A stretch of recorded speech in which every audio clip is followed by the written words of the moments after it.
With me right now is the CEO of Expert Media, a former online editor of Gulf News Magazine Division. At ang title ng article niya is Young Fearless CEO Conquers Dubai. Grabe kabigat, no? Friends, let's all welcome Mars Delos Santos. Hi everyone! I'm very honored to be here at the Global Filipino Magazine's headquarters. Wow. Can you just explain to us yung pagiging fearless CEO mo? Well, I think when you are given an opportunity to run your own company, you don't have any other choice, but really you have to, well, I always say I take calculated risks, pero this is a different journey. Fearless ako because I don't have any other choice but to really go on what I needed to do in order for my company, for me to succeed. So, isa siguro yon, and I'm very open-minded when it comes to challenges, Wow. to opportunity. I always look at the things na even if it's a challenge, I look at the brighter side na this is a challenge because I am about to face a very, very positive opportunity. Fearless statements talaga, nakakaba. How does it feel becoming the head of the online magazine department of media outlet, considering you are the first Filipino to reach this position? It was exciting, a proud moment, I think, for me, but at the same time, again, it was challenging. Like I said, nung nandun ako, I was preparing na dumating yung time na yon. That's why I said it's exciting. I was excited because I will be able, at that time I was thinking, I will be able now to implement good ideas that I can, use in leading the digital division of the magazines department in Gulf News. And it was a proud moment because I was the very first Filipino to head the digital team in the magazines department. Wonderful. Pero let's just share a part of your life before you acquire this kind of, blessing. Ano yung mga struggles ng isang Mars? To be very honest, wala naman akong really struggle na talagang because like I said, I always plan ahead. Whenever I want something, of course, I'm hoping for the good result, the best result. But at the same time, I'm always ready kung ano man yung sakaling hindi man yun yung result na gusto ko. So I always plan ahead that I always have a plan B. And it's always part of the risk whenever you want something big.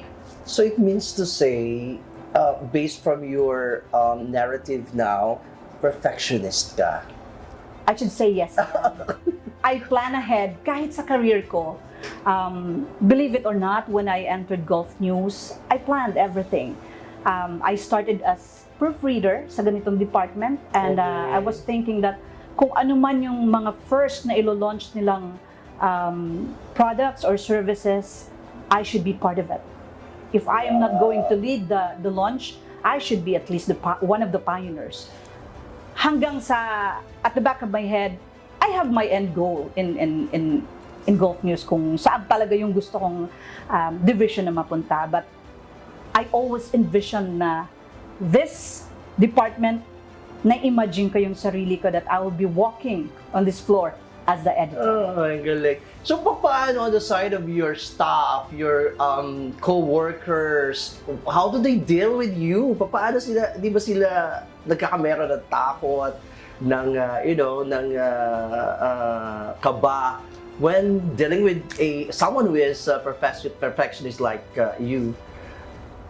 I think when I was my day-to-day at work, Okay. I should say I was one of the coolest, colleagues that they had. Kasi kahit naman, even if I had this kind of big dreams, I keep it to myself silently while I was preparing the necessary, process towards my journey. Tahimik lang ako, but yung everyday ko naman sa office, I enjoy it. I mingle with my friends after office hours. We always had a good laugh and all that. So, cool lang. I think it was a shock sa kanila. Diba? I told them that I will be moving to a different department. So, even my manager at the time, when she was already pressured by the department where I was going, na you have to let her go because kailangan na namin siya today.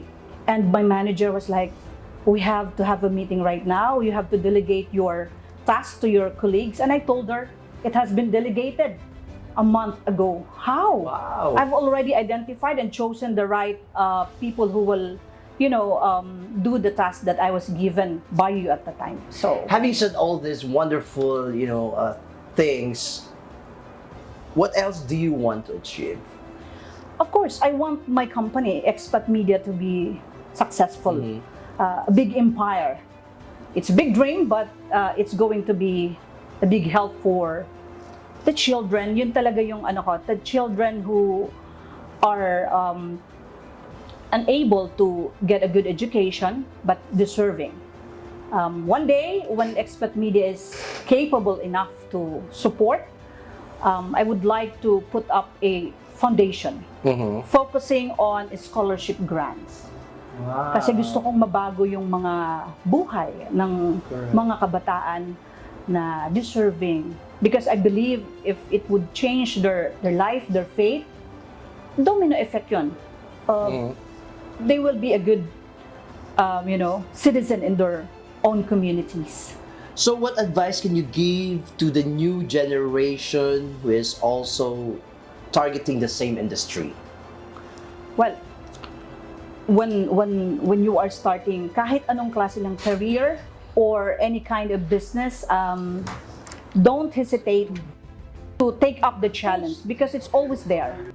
Kahit anong industry ang pasukin nyo, kahit anong klase ng business ang gusto nyong simulan, challenges will always be there. But don't be afraid. Rather, mag-persevere kayo to get your goal successfully. Okay, so how do you define a bright future of a Filipino worker despite these trying times? Very bright, like a diamond shining on my ear right now. Because, when you are confronted with this kind of challenge, adversities, instead of being afraid, when you come out victorious after these trials, it means you are a winner. Okay. There's a bright future ahead of you waiting, welcoming you. So, instead na matakot kayo, be excited and take up the challenge. Wonderful. Okay, thank you very much, our CEO, our fearless CEO. Your message to our global Filipinos who are going to watch this video. To all my kababayans, to the global Filipinos, I hope this will serve as an inspiration to all of you. And go lang, laban lang. And you know what? Wherever you are in the world, always be a global Filipino.